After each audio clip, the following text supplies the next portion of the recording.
une mécanique politique perfidement orchestrée,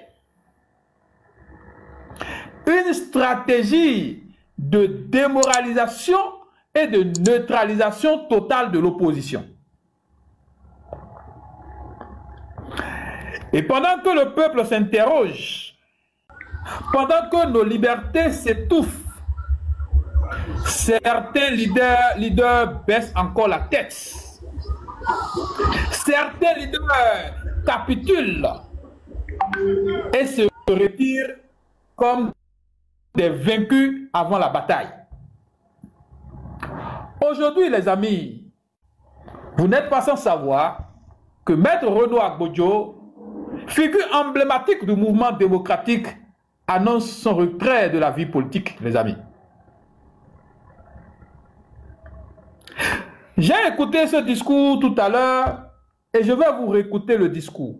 Mettez-vous à l'aise, installez-vous confortablement parce que ce soir vous allez savourer le grand récap des événements politiques conduisant à 2026. Maître Renaud Agbodjo a fait un discours défaitiste, lourd de résignation et presque de désaveu du combat collectif. Mais peut-on, les amis, au moment où la maison brûle, choisir le silence? Peut-on abandonner la patrie aux mains des faussaires de la démocratie?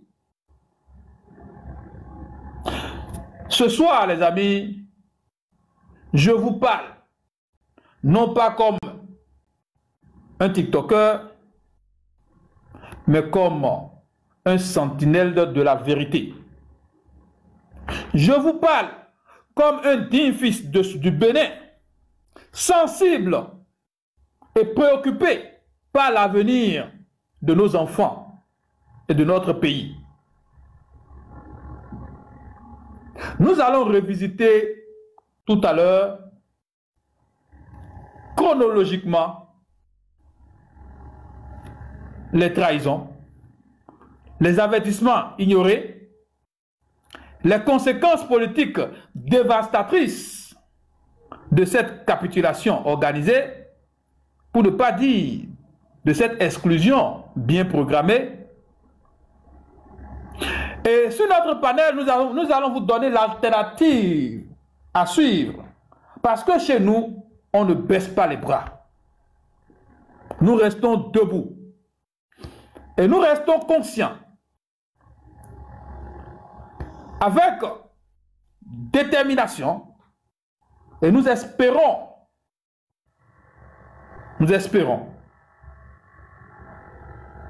que l'avenir sera bon pour notre pays.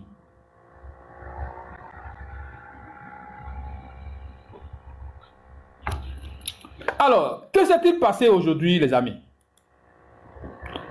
Que s'est-il passé aujourd'hui?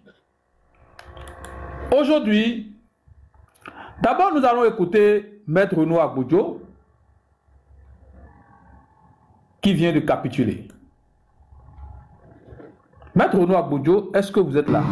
J'ai souhaité en toute liberté et en toute responsabilité reprendre la parole pour m'adresser à vous après la décision rendue par la Cour constitutionnelle depuis hier nuit suite au recours exercé contre la décision de rejet de ma candidature par la Commission électorale nationale autonome.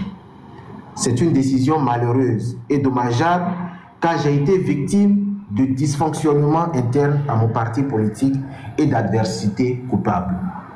En tant que praticien du droit et attaché à la légalité, je suis obligé de prendre acte de la décision de la Cour constitutionnelle, malgré toute ma déception et surtout la tristesse et le désarroi dans lesquels cette décision a plongé des millions de nos compatriotes qui, à travers ma candidature à l'élection présidentielle, espéraient fortement un changement de cap dans la direction des affaires de mon pays.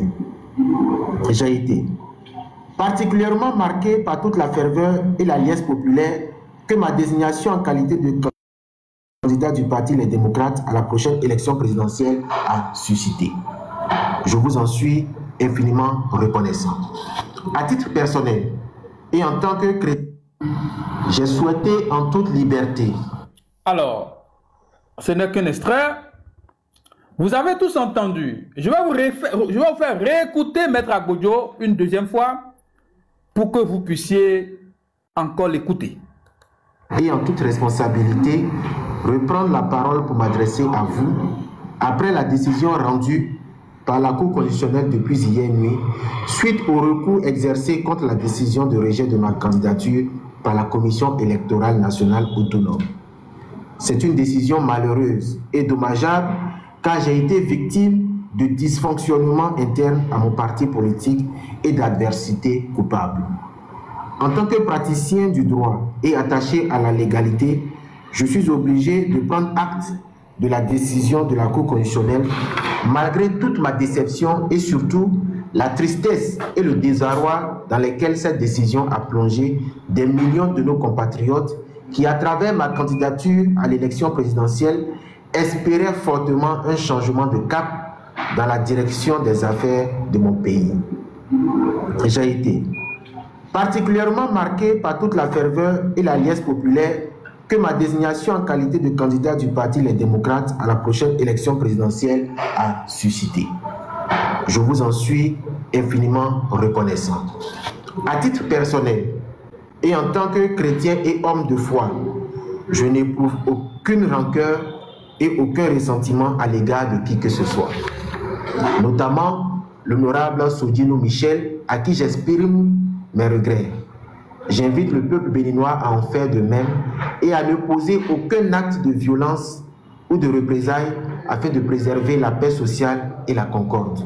Tirant les leçons de toute cette expérience exaltante, au cours de laquelle j'ai pu défendre des hommes et femmes politiques de premier plan pendant près d'une décennie pour le respect des libertés et de la démocratie, je pense après moult réflexions qu'il est peut-être temps de faire une pause. Je voudrais donc annoncer mon retrait de la vie politique béninoise pour quelque temps afin de me consacrer beaucoup plus à ma famille, à mon cabinet et à mes proches. C'est une décision extrêmement difficile, mais longuement réfléchie.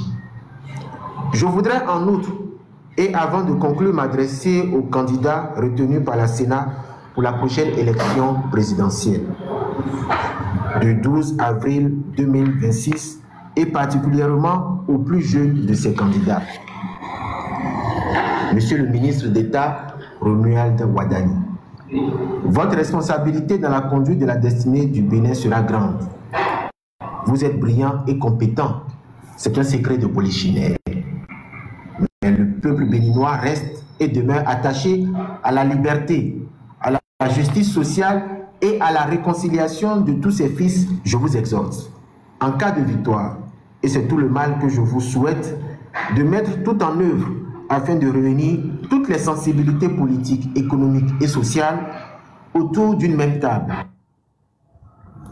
Alors, les amis, vous avez tous écouté le discours, pour ne pas dire le discours d'adieu de Maître Renaud Agbodjo, laissant le peuple béninois sans espoir, sans défense.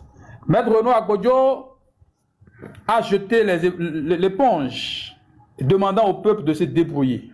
Pour lui, il est préférable pour lui de se consacrer à sa famille, mais aussi à son cabinet d'avocats. Pour lui, la lutte politique prend une pause à ce niveau. Vous allez monter tout à l'heure et me donner vos analyses de ce discours que moi je traite de discours défaitiste. Alors les amis, avant même d'aller dans l'analyse de ce discours, je vais vous faire un certain rappel des faits. Parce que un peuple qui oublie son histoire est appelé à la revivre. Que s'est-il passé? Pourquoi aujourd'hui nous en sommes à ce niveau? Les amis, de 2021 à 2023, on nous a inventé le système de parrainage. Et c'est à partir de ce moment que tout a basculé. Depuis la réforme du code électoral,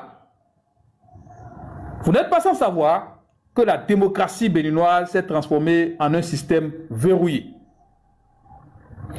Un système verrouillé dans lequel on donne prérogatives, on donne des droits à une caste de la République, à des députés et maires, de pouvoir désigner qui sera candidat au Bénin.